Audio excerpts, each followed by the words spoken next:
Good, you? Good. Are you ready for breakfast? Yeah, I could probably eat. What do you mean probably? I've just been kind of tired today. You know, achy old bones. No problem, just hanging out at the house. Okay. Are you sure? What else is going on? Yeah.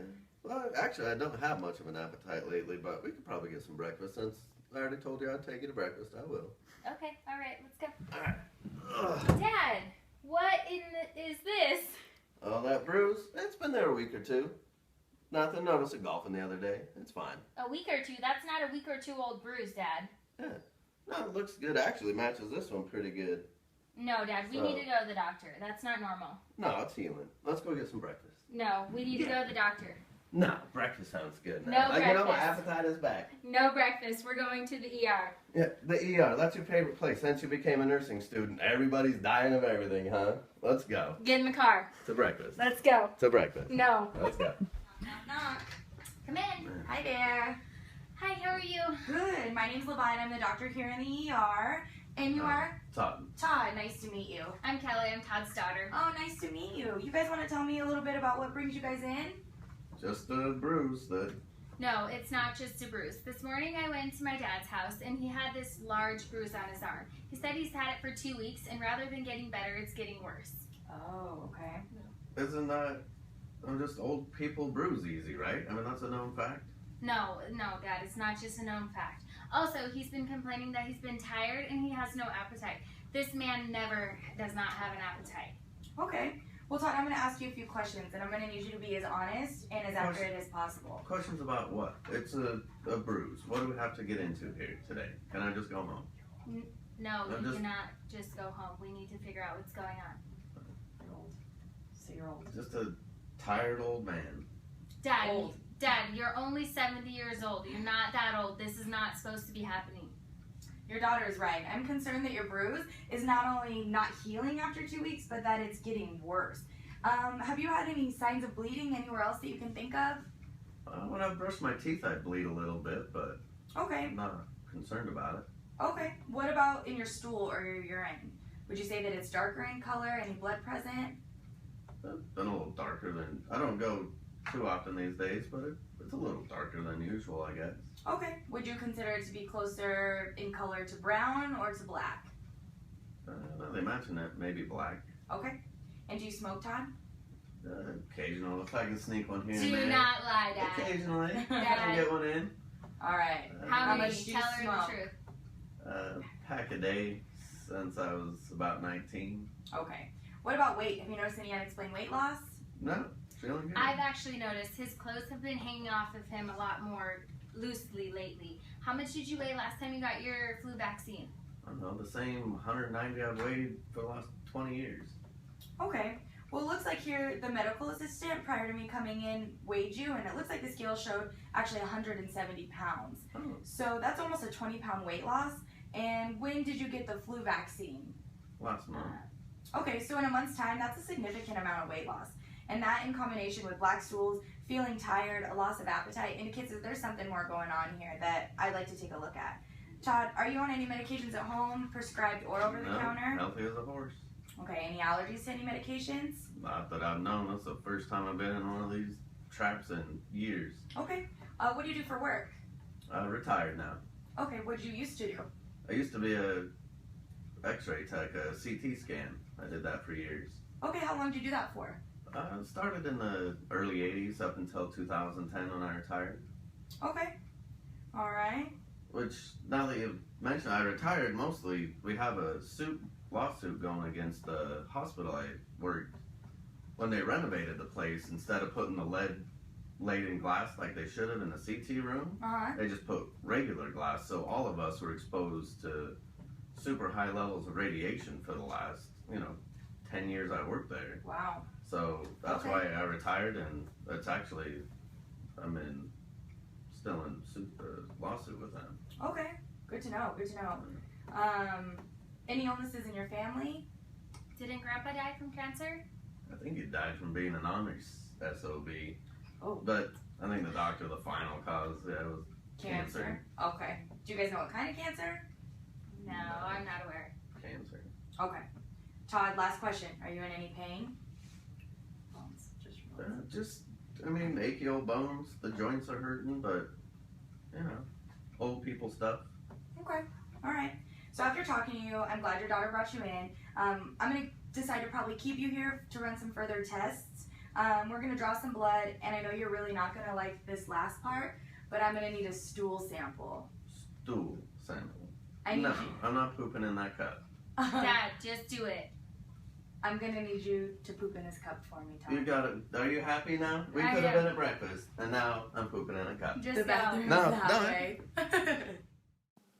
After testing Todd's blood, the lab values indicated a hematocrit of 29%, a hemoglobin of 9 grams per deciliter.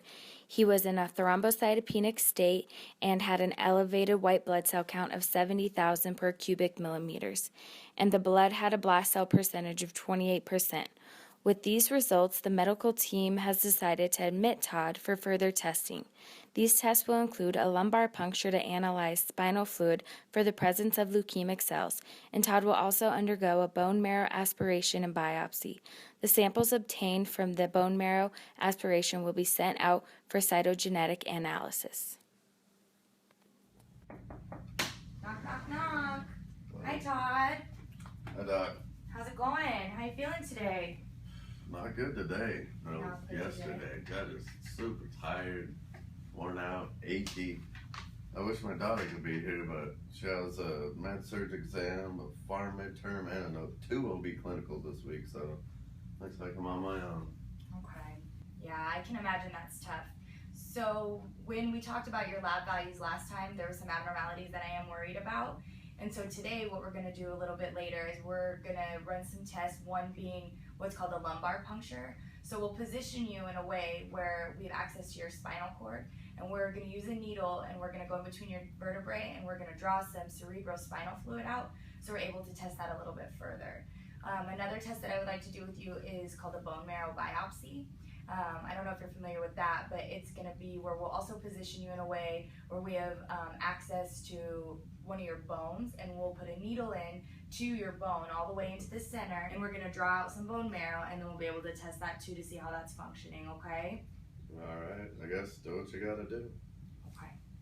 Okay. Let's say you're going into my hip bone. Isn't that gonna hurt a bit? It does, it can be uncomfortable, but we will do our best to give you some pain medication to make sure that you're as comfortable as you can be throughout the whole process, okay? Alright, do what you gotta do, I guess. Okay, Todd, hang in there. Right.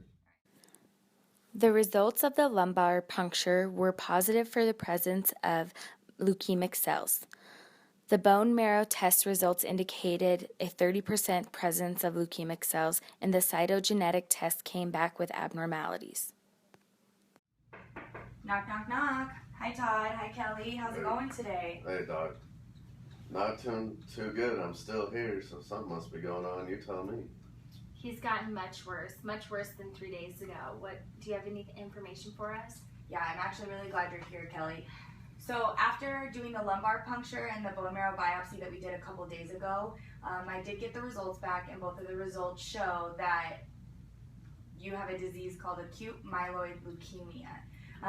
This is a cancer that starts in the cells of the bone marrow that's it's supposed to mature into cells, different kinds of blood cells, but they're instead, developing into cancer cells.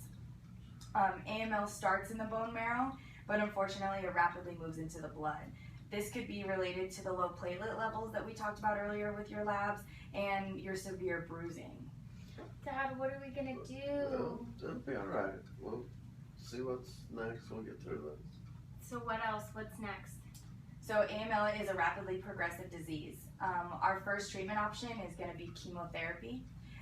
Chemotherapy will involve a course of 2 to 3 really strong medications.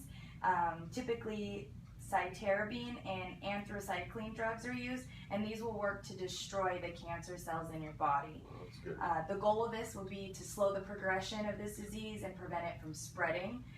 The anti-cancer drugs will be given to you for about 5 to 7 days. You say slow the progression, so there's no cure. It's just gonna slow the progression. Well, chemotherapy has a chance that it could prevent these cells from creating more cancer cells. But as of right now, since it is such a rapidly progressive disease, we're going to want to slow the progression first to get this under control and then try to go from there. Gotcha, Doc. That sounds pretty aggressive. How's that all going to make me feel? Well, chemotherapy unfortunately can sometimes damage the healthy cells while it's trying to get rid of the cancer cells. So you may experience some fatigue, nausea, bruising, bleeding. You're at a higher risk for infection, and you may even have some hair loss. Lose my hair? No, I don't want to lose my hair. I already have all the other symptoms. Let me at least keep my hair. Yeah, unfortunately, that's one of the side effects that we need to deal with. So since it's in his blood already, what are the odds that the chemotherapy is going to be effective? Well, chemotherapy works differently on every single person, but we do plan to treat your dad's disease aggressively in hopes of preventing this from spreading, like we talked about. I know that now that he's going to be on chemo, there's special ways that I'm going to have to provide him care. Can you discuss those with us? Yeah, of course. The most important thing when caring for your dad while he's going through chemotherapy is going to be preventing him from injury, because with chemotherapy, he's at a lot higher risk of bleeding with the treatment, and your dad will feel very tired and may need help with daily activities. Exposure is a very important part of these medications. If for any reason your dad is vomiting or there's diarrhea and you're helping to clean up, it's really important that your exposure, your contact with the bodily fluids is kept to a minimum, if not anything. We'll need you to double glove, avoid any of it to contact your skin. Exposure to these medications can be harmful for you while they're helping your dad. As for you, Todd, that also goes for you. When you're using a public restroom or maybe a friend or family's restroom, make sure that you flush twice to prevent your bodily fluids from staying inside the toilet, to prevent exposure for anybody else. Also, Kelly, your dad's immune system is going to be really low. While this is going on, it's really important to make sure that you or anyone else that comes into contact with him or that visits him isn't sick, and that you guys do proper hand hygiene and make sure you guys are keeping yourself, clean and keeping your dad safe by keeping him away from all the harmful bacteria. Okay, I understand. Thank you. You're welcome. Do you guys have any questions for me before I go? Dad, any questions? No? I think we're okay at this time. Alrighty, well here's my card and the number. That's all. Yeah, I'm sorry, Todd, but hopefully this chemotherapy will get you on the right track, okay? That card is my name, my number, and the name and the number of the oncologist. If you guys can think of any questions that I can help with, feel free to reach out, okay? It was very nice working with the both of you, and good luck on your treatment, Todd, okay? Thank you. Have a good day. You're welcome. Thanks, Doc. Though Todd's acute myeloid leukemia was being treated aggressively, it did not respond well to the induction phase of chemotherapy. Due to Todd's age and the rapid progression of this disease, his prognosis was poor. While receiving treatment for his acute myeloid leukemia, Todd's white blood cell count were dangerously low. Unfortunately, Todd developed an infection at his PICC line and quickly became septic. Todd is no longer with us today. I know you're still living your life after death.